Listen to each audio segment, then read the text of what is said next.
शांति। सुप्रभात रूहानी आत्माओं। चलिए आज मैं आपको 21 अप्रैल की मुरली के अनमोल महत्वपूर्ण बिंदुओं को छोटे और सरल तरीके से समझाऊंगी। पहला पॉइंट, संगम युग पर तुम बच्चे बाप दादा की याद में रहने की आदत डालते हो।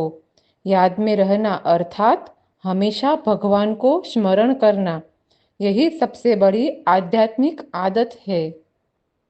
इसके साथ साथ हमें अच्छे और पवित्र कर्म भी करने हैं। तुम ब्राह्मण हो, इसीलिए तुम्हारा कर्तव्य है सबको सच्चा और सही ज्ञान सुनाना है। साथ ही सेवा करना भी तुम्हारी आदत होनी चाहिए, अर्थात दूसरों की सहायता करना। दूसरा पॉइंट, ज्ञान सागर बाप बच्चों के सामने ज्ञान का नृत्य करने आए हैं, अर्थात भगवान खुशी, उत्साह और उमंग के साथ बच्चों को ज्ञान सुनाने आए हैं। इसका सरल अर्थ यह है कि भगवान हमें ज्ञान दे रहे हैं। यदि हम समझदारी और खुशी के भाव से दूसरों को यह ज्ञान सुनाए तो हमारी सेवा भी अच्छी होगी और अधिक प्रभावशाली भी होगी। तीसरा पॉइंट, बच्चे आत्माएं अब यह समझ चुके हैं कि सुख और दुख साथ साथ चलते हैं।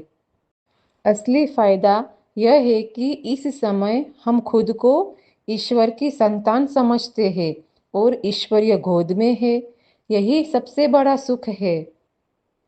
चौथा पॉइंट, जैसे अस्पताल में कोई रोगी डॉक्टर से पूछता है कि उसकी बीमारी कब ठीक होगी, वैसे ही मनुष्य भी अपने जीवन के दुखों से मुक्ति चाहता है।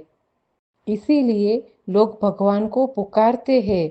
कोई शिव कहता है, कोई ईश्वर, कोई भगवान, लेकिन वास्तव में उन्हें सही रूप से कोई जानता ही नहीं है।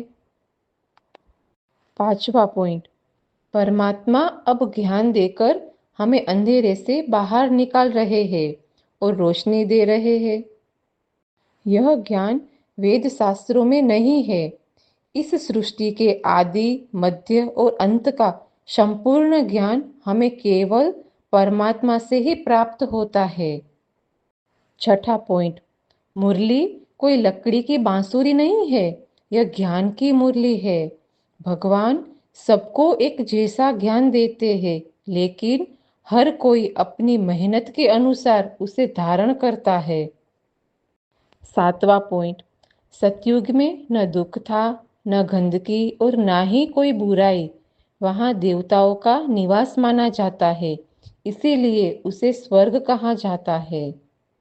देवताओं की महिमा इसीलिए गाई जाती है क्योंकि उन्होंने वहाँ अत्यंत शुद्ध और पवित्र जीवन व्यतीत किया था। आठवां पॉइंट, हम सब ड्रामा के एक्टर हैं। हर एक का पार्ट पहले से तय है। हमने 84 जन्म का चक्र पूरा किया है। अब फिर से बाप से योग लगाकर शक्ति लेनी है। नौवां पॉइंट, यह अंतिम जन्म है। दुख से सुख में जाने का यह संगम युग है। यह दुनिया अब पुरानी हो चुकी है, इसे बुद्धि से भूलना है। अब शांति धाम और फिर स्वर्ग जाना है। इसीलिए सबसे जरूरी बात है मन मना भव, अर्थात मन से परम पिता को याद करना। देह अभिमान आने से योग टूट जाता है, इसीलिए केवल परमात्मा की याद से ही पाप समाप्त होते हैं। जितना अधिक हम परमपिता को याद करेंगे उतनी ही अधिक खुशी बढ़ती जाएगी। 10वां पॉइंट, आज बाबा ने दिल तक नसीभव का वरदान उन्हीं बच्चों को दिया है जो बच्चे अचल, अडोल और एकाग्र स्थिति में स्थित रहते हैं। बाप दादा के दिल के अत्यंत प्रिय बनने के लिए मन को बहुत स्थिर और मजबूत बनाना आवश्यक है। यदि मन बार बार हिलता डुलता रहेगा तो दिल तख्त पर स्थान प्राप्त नहीं हो सकता। 11वां पॉइंट, आज बाबा ने यह स्लोगन दिया है कि शुभ चिंतन द्वारा नेगेटिव को पॉजिटिव में परिवर्तन करो। इसे सरल शब्द में ऐसे समझो, जब हम नकारात्मक सोच को छोड़कर अच्छे और सकारात्मक विचार अर्थात शुभ चिंतन करते हैं तो हमारा मन शांत और प्रसन्न हो जाता है। आत्माओं, मुरली में से छोटे और ज़रूरी पॉइंट्स निकालना और उन्हें समझाना मेहनत का काम है। मैं यह इसीलिए करती हूँ ताकि सारी रूहानी आत्माओं इन छोटे पॉइंट्स को अपनी डायरी में लिखकर दिन में कई बार दोहराए और उन्हें अपने रोज़ के जीवन में लागू कर सके। यदि आप इसी प्रकार सरल और स्पष्ट तरीके से मुरली के पॉइंट्स जानना चाहते हैं तो इस चैनल से जुड़े रहने के लिए सब्सक्राइब करें। इस ज्ञान को दूसरों तक पहुंचाने के लिए लाइक और शेयर करें। बाबा की तरफ से सभी आत्माओं को याद प्यार, गुड मॉर्निंग, ओम शांति।